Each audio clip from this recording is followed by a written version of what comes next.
PCOD यानी polycystic ovary disease महिलाओं में होने वाली एक आम समस्या बन गई है और इस बीमारी में हार्मोन्स के कारण ओवरी में छोटी छोटी सिस्ट यानी गांठ हो जाती है और इन सिस्ट के कारण महिलाओं में बड़े स्तर पर हार्मोनल बदलाव होने लगते हैं क्योंकि ये सिस्ट पीरियड्स और प्रेगनेंसी दोनों को डिस्टर्ब करती है। लेकिन अपने खान पान में बदलाव कर इस समस्या से काफी हद तक निजात पाई जा सकती है। तो चलिए डाइटिशियन शिवा कुमार से जानते हैं आज का डाइट प्लान। हेलो, नमस्ते, सत श्री अकाल। कैसे हैं आप सब? उम्मीद करती हूँ तुम सेफ होंगे, सुरक्षित होंगे। मैं हूँ डाइटिशियन शिवा। आज हम बात करने आए हैं पीसीओडी के ऊपर। पीसीओडी जिसे हम पॉलीसिस्टिक ओवरी डिजीज कहते हैं, या उन चीज़ों को जो हमारी बॉडी जूझती है, उन हार्मोन के चेंजेस से जो हमारी बॉडी के अंदर आ रहे होते हैं, लेकिन अकरेंस का हमें पता ही नहीं चलता।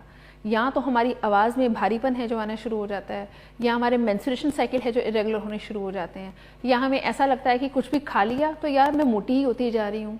आजकल बहुत ज़्यादा कॉमन है कि अगर आप मोटे हो रहे हैं तो अपने आप को पतला करना शुरू कर दीजिए, या अपने आप को सिर्फ सैलड्स पे है जो स्विच कर लीजिए। आइए आज बात करें क्या पीसीओडी में सैलड्स कितने टाइम पे है जो लेने चाहिए और किस रेशो में है जो लेने चाहिए।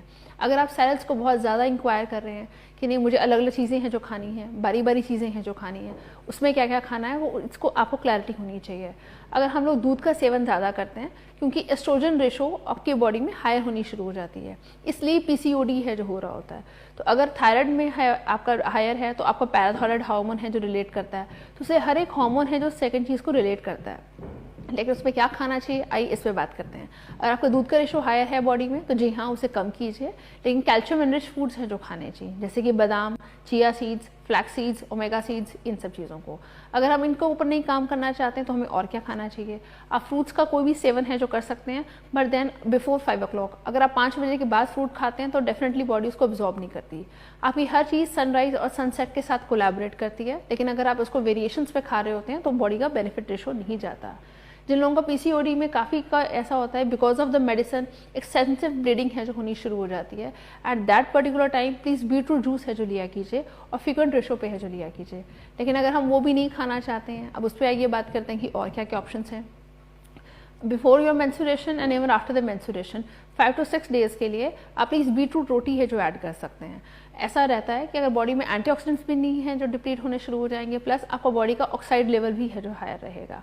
बॉडी का अगर फोर्सफुल मेंस्ट्रुएशन है जो किया जाता है तो हार्मोन्स ये नहीं होगा कि ब्लीडिंग नहीं हो रही है, बट फोर्सफुली है जो इम्पैक्ट लिया गया है तो उसका डिफरेंट इम्पैक्ट है जो बॉडी में आता है। जो सेल्फ बॉडी इंड्यूस करती है हार्मोन चेंजेस वो ऑल टुगेदर डिफरेंट होते हैं। तो इसलिए आइए इस पर बात करें उनमें क्या क्या चीज़ें हैं जो अवॉइड करनी चाहिए। बहुत ठंडा खाना उन पर्टिकुलर डेज में है जो अवॉइड करना चाहिए। जंक फूड है टोटली अवॉइड करना चाहिए। फ्राइड फूड्स हैं जो अवॉइड करने चाहिए।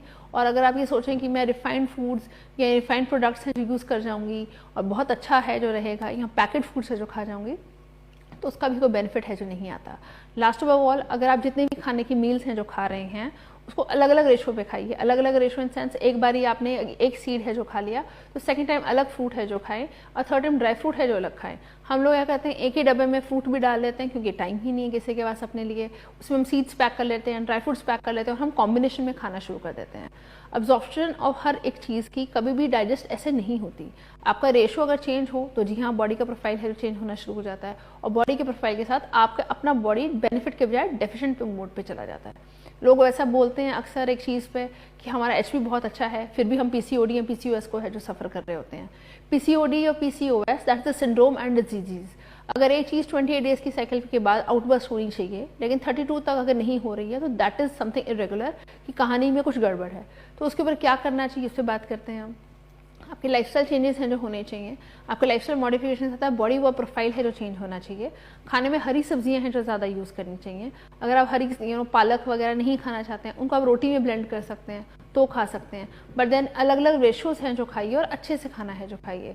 स्किप मील्स करके या स्किप सिर्फ अपने आप को सैलड्स पे डाल के या अपने आप को टोटल वेगन कन्वर्ट करके आप ताउम्र नहीं चल सकते, क्योंकि आपकी बॉडी का डेफिशिएंसी मोड है जो हायर हो जाता है। एक बेसिक कार्ब रेशो है जो बॉडी में चाहिए। बेसिक बॉडी बेनिफिट के लिए हमारी बॉडी में कुछ ना कुछ खाने को चाहिए ही चाहिए। आप नहीं खाते हैं तो आप मंचिंग करते हैं, बिस्किट्स पे मंचिंग करते हैं, जंक फूड पे मंचिंग करते हैं, स्नैक्स पे मंचिंग करते हैं, and at the end you add the word that is weight gain, not the word that is weight loss. So don't go on the crash diets. If you have a PCOD or PCOS, just give a lifestyle modification, good modification in the diet, and definitely things will work. Thank you so much for joining in.